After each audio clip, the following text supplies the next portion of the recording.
Latvia, Lithuania, Finland, Russia, and to do one of the JJ and Tarichu, the issue, and the help.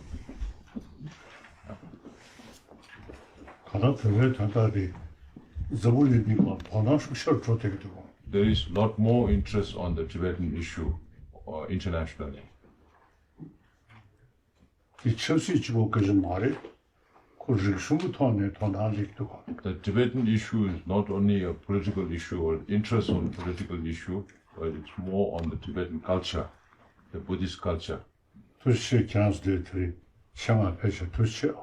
you very much for coming here.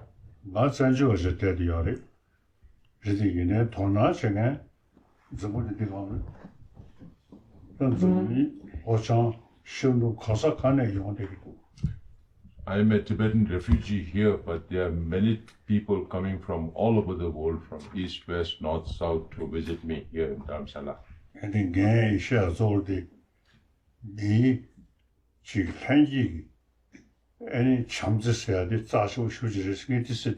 And I have always been talking about the values of human compassion. Right from the beginning, as soon as we were born, our mother provided us karuna, affection, so that we really need warm-heartedness, which mother gave us. So that's actually a question of survival. So I simply try to explain our basic sort of nature, compassion. It's something very important. Whether believe in religion or not, it's something different. But as a human being, warm-heartedness, very, very crucial. I lost my own country. But here, wherever I go, I always consider just human brothers, sisters. And all in all, Estonia and Tibet had a similar faith, because we have quite unpleasant neighbors, so we can understand each other. And that's not only. His Holiness has visited Estonia 3 times, symbolically after 10 years. And the first visit was paid in 1991. This was the year we got independence, and it was very important that this visit in that year. You blessed our southern Estonian holy lake, and everything, of course. No one ever thought that the Soviet Union will fall apart. But here we are.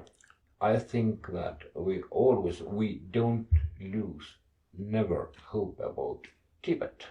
This is the important thing for our support group to do and to remember to every free person in Europe.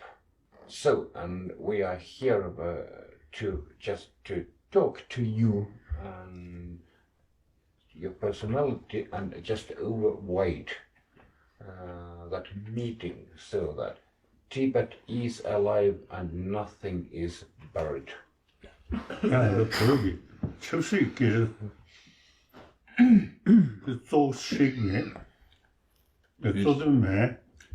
His Holiness, when His Holiness talks about Tibet, politics is not necessarily the main point. Absolutely. Yeah.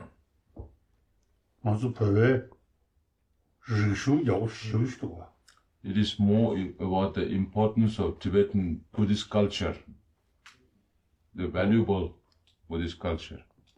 You see, that also immense help to increase thinking power. That's very important, very useful. Whether believe in religion or not, simply everything when we come across thinking, investigate, we never accept whatever people say. We always thinking. That's very useful. Tibetan Buddhist tradition we follow Nalanda tradition. The Nalanda tradition always use reason, investigate, not just believe. So number of scientists, number of occasions come here, we discuss. We not believe on basis of belief, but use our intelligence, thinking. Politicians should use a brain. That's true. Absolutely. No? The religion is something different. But generally we must utilize our intelligence, investigate, thinking, not believe. Of course, I totally agree with you, but our world is not changing on the best side toward the peace and the harmony. And as politicians, of course, we must think, but we have to believe as well, I think. And I like very much you said in Estonia that rulers of the world must understand that with harmony and peace you can achieve much more than with violence. And under this mark we came here to show our friendship and solidarity to Tibet. Actually, we have a little bit the same situation that we both lost our country, Estonia and Tibet. We are lucky we got it back. But what is the point of the life in this situation if we have such a complicated situation and difficult neighbors? How to think? Ngāra sāma lōkāli māngzū sāchā zamulīngi kēpo sāma lōla chik rāwā yedeba tippe kēchaburisha. So we all speak about democracy, but freedom for every individual in this world is very important. When I met Mao Zedong told me religion is poison. Scientific thinking is very good. So I believe that we Buddhists, we also always thinking, reason. We never accept whatever authorities say. Always thinking. Overthinking is poison as well. He must know. I think thinking, investigate, is very important. Investigate with principle, some benefit for humanity. So investigate, very important. It is. We are not animal. So thinking power, very important. Investigate. I have your book, meanwhile, about science and Buddhism, and we appreciate it very much. But the question I would like to raise is, one of our senior diplomats had a public speech, and the question was whether the world without war would be in the future possible. And his answer, meanwhile, was yes, but only after human species does not exist anymore, unfortunately.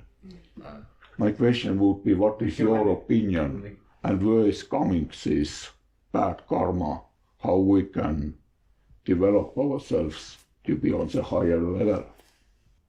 I think war, very concept of war, is narrow-minded thinking.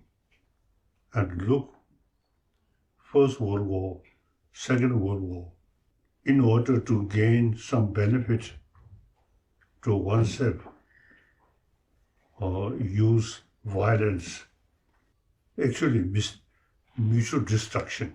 keep very close relation, and then problem can solve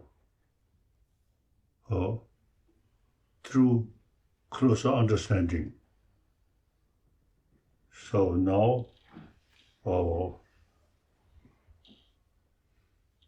this world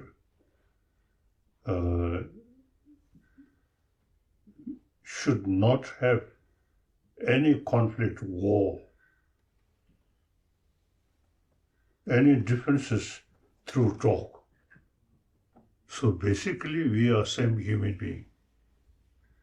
We all live together in this small planet. I always emphasis with 7 to 8 billion human beings. We are same human brothers, sisters. We have to live together.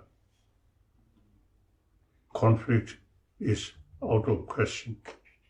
That's my belief. Problem we can solve through talk. Now, I think the time we should not touch weapon, just thinking and talking. I have no specific questions, but only one small gift. And my partner Annabel arranged warm woolen socks for you to keep your foot warm during winter. I hope it's the right size. Did you